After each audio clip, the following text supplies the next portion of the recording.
जोहार गे इन जगन्नाथ माटी पे सनाम कना जेबी अखड़ा रे सगुन दाराम तेहें अबुन सेटेकना वेस्ट बेंगल पोनत रे बीरभूम होनत रे मेना जहाँ देवचा पश्चिमी इलाका रे हुरिन सिंगा ᱧᱩᱛᱩᱢ मिद आतु रे तेहें नवा हुरिन सिंगा आतु रे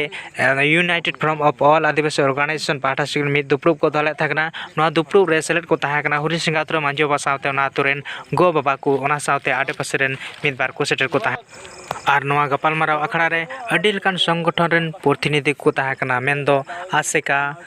ऑल संताली स्टूडेंट यूनियन ओना सावते माहली समाज मुंडा समाज कोड़ा समाज भारत जकात मंझी परगना महल देवचा पश्चिमी ग्राम सभा समन्वय हुल कमिटी ओना सावते आरहों अडी लेकान संगठन रेन अगुवन को ताहेकना देला आदो नुआ गालमाराव अखड़ा रे डॉक्टर सुबोध हंसदा गंके चेद लई चो कदा ओना गेबन आंजम लेगे।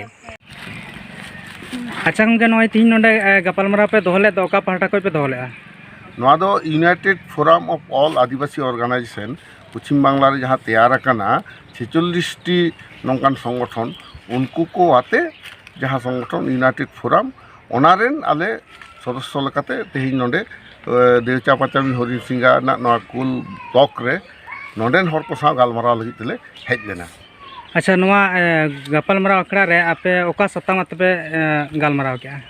आले तो नवा ले गालमाराव किदा नोंडे हेज कतले बुझाम किदा 90% खन हो बेसी सान्तार जहाँ नोडेन हासारेन असल मालिक कना को उनको दो कुलमाइन बांग को खोज करे और नुको दो आकोआ माने जाहेर थान आकोआ माझी थान आकोआ जहाँ शशान से भूतकुर नवा हो उनको दो आड़ाना इच्छे हो बानु ताकोआ उनको दो कुलदा आले कोनो पैकेज हो दरकार बांग आले दो नवा दो बाले आड़ागा बापुत्ति सम्पत्ति कान तालेया। अच्छा गंके नोंडे सोशल मीडिया तालाते किछु नेल नाम कना जे अडिगान हर जे नुका पैकेज को हताव का अच्छा नवा दो ओकाल कान ये कना ताले आदो पैकेज जहां को हताव कदा आले नोंडे तेही रिपोर्ट ले नाम किदा बेसिर भाग के उनको दो कम कम हासा जहां मेना ताकोआ ओना मध्य अब संतार दो आदि को कम गया जहां दिकु को तुरुक को मेना को उनकान को गे बिसी को हताव करा ना पैकेज को दो मेनखान जहां नवा 2500 एकर रे जहाँ सान्तार हाथ रे मेना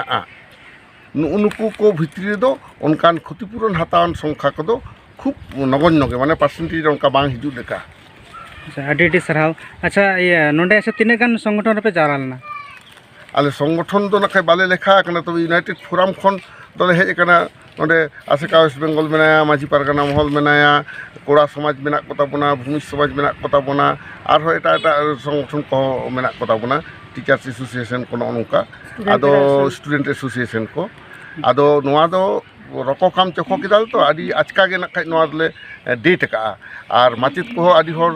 बिनित चला कानते तेहिं बाको हेज दाड़े कावदा बाखान होइतो आरो सांगे ले हेज को तेहिं नय 15-20 जन ले हेज कना 18 जन लेका